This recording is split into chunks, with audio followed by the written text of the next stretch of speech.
So, what are the secret love languages of the fearful avoidant attachment style? And is there something that lands even more deeply than simply a love language that could perhaps allow you to feel much more connected to your partner or to the people in your life in a really deep way that's meaningful without having to put in a tremendous amount of effort and have all of the confusion? Well, today we're going to cover exactly that. And I'm going to start by sharing with you just a little bit about the differences between love languages versus relationship needs, because you're going to learn here that relationship needs are actually much more impactful.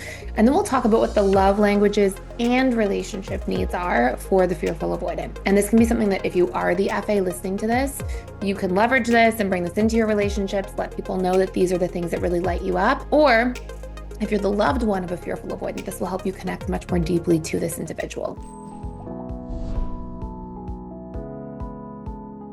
So first and foremost, you've probably heard of the 5 love languages. This is the work of Dr. Gary Chapman. It's amazing work. And he talks about how there's 5 different love languages, namely quality time, physical touch, words of affirmation, acts of service, which is sort of like doing things for people, taking them to the airport, cooking them breakfast, and then gifts. Okay.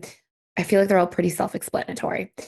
Now, there's something called relationship needs, which actually go much deeper. I'll give you an example.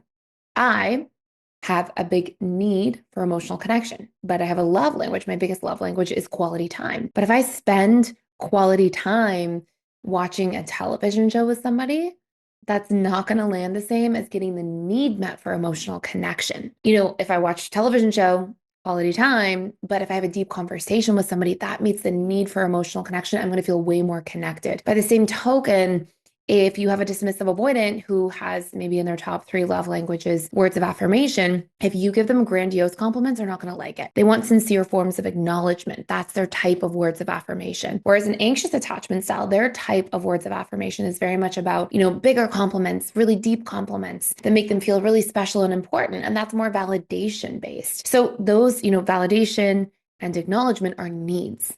Words of affirmation is the love language. Quality time is the love language, but emotional connection is the need, right? So you can see how these things land more deeply. So with all of that being said, what are the needs of a fearful avoidant versus the love languages? Well, first and foremost, the biggest needs for fearful avoidance, and it's not always the exact same, but usually in the top 3 for fearful avoidance, you're looking at quality time, physical touch, words of affirmation. And then acts of service and gifts may be there as well. But acts of service and gifts are usually slightly more indirect ways of expressing love. Like they're a little bit less vulnerable, right? You can get a gift for somebody and you're sharing or giving something to them, or you can do them a favor, do something kind for them, bring them a coffee in the morning.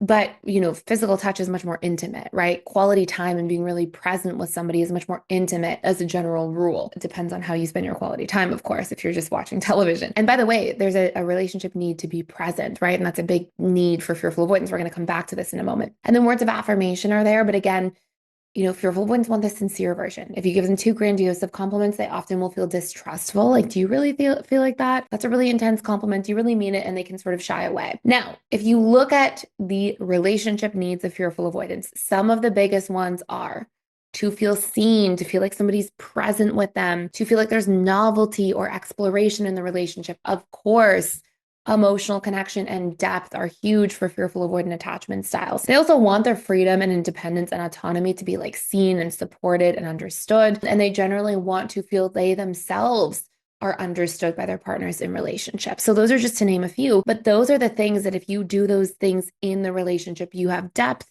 and you're present and you make them feel seen and heard.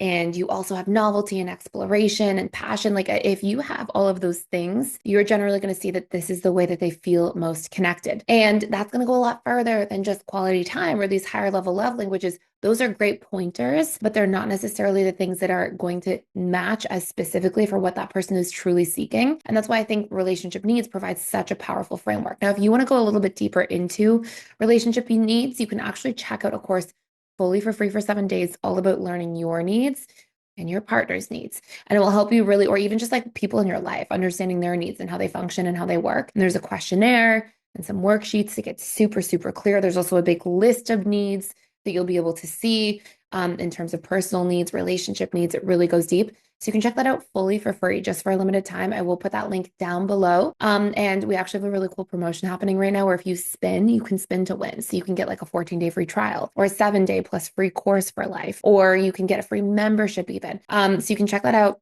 You can use a little spinny wheel. It should be fun. And I hope you enjoy. And thank you so much for stopping by.